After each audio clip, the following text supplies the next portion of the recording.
are this afternoon's top stories. Nationals continue to make claims for funds from the Bank of Commerce. Suicide continues to take center stage in Guyana, and a wild leopard causes chaos in India. Good afternoon and welcome to the ZIZ Midday Newscast. Today is Friday, January 15th, 2016. I am JD Keynes. We begin with news on the local scene. The St. Kitts and Nevis Information Service, or SKNIS, is reporting that a steady stream of depositors, descendants and heirs of depositors of the defunct Bank of Commerce are filing into the main branch of the St. Kitts Nevis Anguilla National Bank to claim money deposited into the bank before it collapsed 30 years ago. One Bank of Commerce depositor, Bridget Esdale of Newton Ground, told the media house that receiving the check was unexpected. She said, "I did not think that I would have gotten it because it had gone way out of my mind. I forgot all about it," adding that it had come in at a good time. The Bank of Commerce failed in 1982, but the legal process for liquidation took place over a 30-year period. Nevis's Premier and Minister of Finance, the Honorable Vance Amory, has announced the Nevis Island Administration's plans to establish an energy unit in 2016. This, he said, is part of a move to commission multiple renewable energy initiatives on the island. The recent announcement, Amory expounded, is imperative to put in place sound energy policies to deal with the increasing advancement in the energy sector, to regulate, educate, and coordinate all the activities, developments and projects surrounding the planned initiatives in renewable energy. Once commissioned, the unit would be responsible for ensuring that the administration has the correct framework and institutional infrastructure in place to administer the development of its renewable energy programs and initiatives, working with regional and international organizations to secure technical support for training in energy and energy efficiency, ensuring proper project implementation, and securing sound energy policy development and appropriate laws and regulations. The Premier explained that it is important for the administration to continue with its aggressive renewable energy development agenda to strengthen Nevis's economic resilience and to embrace a green economy for the future. In more local news, with countries throughout the region launching or seeking to improve their Citizenship by Investment or CBI programs, St. Kitts and Nevis's Prime Minister and Minister responsible for that program, Dr. the Honorable Timothy Harris, is saying that it is an advantage to have dual citizenship. In the dynamic and evolving world in which we live, it certainly pays dividends to have an alternative citizenship. And it matters not in reality whether we are from a large, powerful country, such as the United States of America, or a small one, such as St. Kitts and Nevis. The reality is that we all are citizens of a global world, and an additional passport facilitates us actually in being able to take advantage of opportunities everywhere. Dr. Harris told participants of the Caribbean Citizenship Summit who had gathered at the pavilion at Christophe Harbour that the movement of people is a global phenomenon, which he believes has added value to the development of the world. Indeed, without immigrants in many of our societies and countries, the countries that we know have grown would never have achieved that magnitude and potential economic power and strength which they do have. And increasingly, as part of economic policy prescriptions, people are looking, how do we grow the world? How do we grow our resident population in the context of a significant aging factor in some of our societies? Prime Minister Harris said boldly that immigration is something to be welcomed, but it must be appropriately managed. Regionally, we begin in St. Lucia. The seeming inability of police officers to control or prevent a murder accused from interacting with the media on her way to court this week has raised questions about the best practice for prisoner escort. In an earlier incident, another murder accused spat at a television reporter, while one of the accused in the Lambert's human trafficking scandal was allowed to conduct interviews and pass notes to reporters. DBS's Don Nicholas has that story. President of the Media Association, Quinton Reynolds, gave his views on Monday's court incident involving 32-year-old Melissa Joseph. Joseph was not wearing any handcuffs, a cause for concern, especially among family members of the deceased, Joseph Herman. We have had situations or incidents where prisoners have escaped from the custody of their accompanying officers and, just ran away. And, officers had to give chase to them. This is just one scenario. It could result in a situation where someone might have the brilliant idea of probably taking a hostage. Who is closest to the story? Media practitioners who have cameras and mics in the faces of these people exiting and entering the courthouse. So we need to take better care. We need to pay closer attention to security. And I think this is something that we have to discuss with the Commissioner of Police and the head of the Bodley Correctional Facility as well, because too often we see people who have been accused of some very serious crimes who are escorted to the courthouse and from the courthouse without any restraints. Police Press Officer Zachary Hippolyte quoted from a section of the Constitution that speaks to the transporting of inmates from one location to another. The Constitution allows for discretion on the part of the police. It is lawful for a police officer or correctional officer to put on a person arrested, whether with or without a warrant, physical restraints, whether by handcuffs, leg restraints, or other means. A. When such person is being moved from a place of confinement to court or from court to a place of confinement. And B. Whenever such person is being moved from one place of confinement to another, if there exists a reasonable apprehension of violence or of attempts to escape or by order of the court.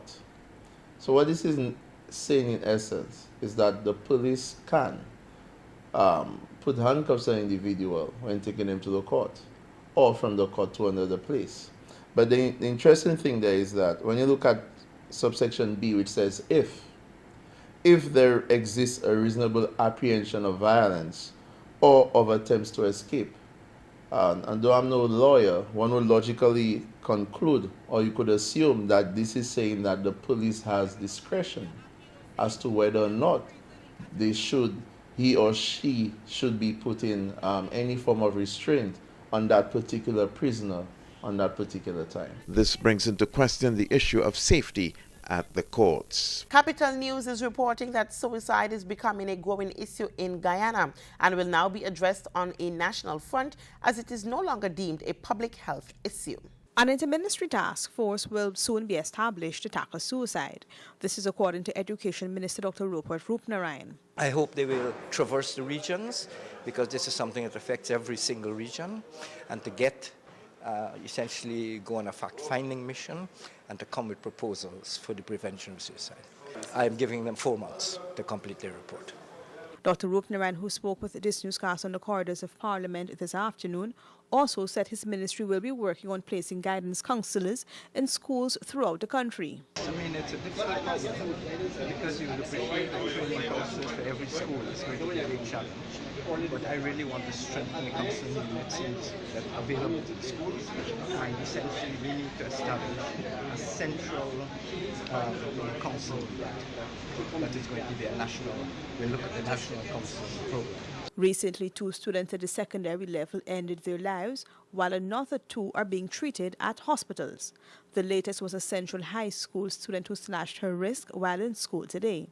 According to reports, teachers had a difficult time taking the razor blade from the 3rd form student. The child was then rushed to the Georgetown Public Hospital. Minister of Health Dr. George Norton today too said by Sunday a team of representatives from various agencies will be meeting to formulate a draft plan to address suicide. The health minister said suicide is no longer a public health issue, but one that has to be addressed on a national front. Because we have recognized that it is not a Ministry of Public Health situation any longer. This is a national crisis.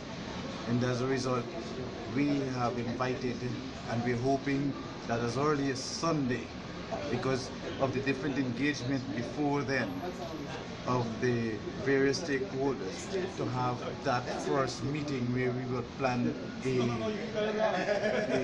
larger meeting of all the stakeholders across the country. The minister said there are efforts to have the national mental health strategy distributed to stakeholders so as to have their input on the prevention of suicide.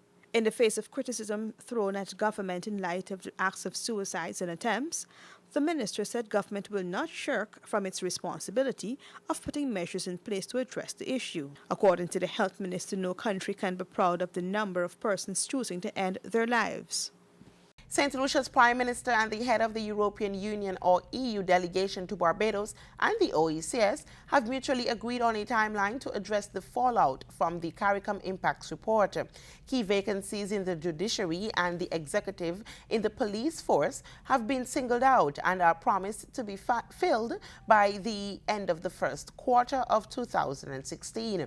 HTS News Force gathered the details surrounding a high-profile press conference. A course of action has been determined by Prime Minister Dr. Kenny Anthony and the head of the European Union delegation to Barbados and the OECS to address the international fallout from the CARICOM Impacts Report that concluded 12 people were unlawfully killed by an ad hoc police task force in an ill-fated attempt to curtail the then surge in violent crime in 2010-2011. At a January 14th press conference following a high-level sit-down, the news media was briefed on some of the recommendations and a timeline to recommence proceedings after more than 10 months of a, quote, lack of action since the submission of the impacts report to the Office of the Director of Public Prosecution. Key vacancies in the judiciary and in the high command in the police force have been singled out and are, quote, promised to be filled by the end of the first quarter in 2016. Within a couple of months, we are likely to see a new Director of Public Prosecutions as well as a deputy. We have also learned today that the process to appoint a new police commissioner is on track, and that is something that we are very keen to learn. We've also learned that the resources to support the new Director of Public Prosecutions are there on demand and can be applied very quickly after the new appointment has taken place. A follow-up meeting on the, quote, mutually agreed timelines the ambassadors revealed will convene in April. Internationally, a wild leopard entered a village in India, causing chaos and creating fear as it carried out a number of attacks on villagers in their communities. Here's more. Attacking a man after it entered a village in eastern India's West Bengal state, creating chaos and panic amongst villagers.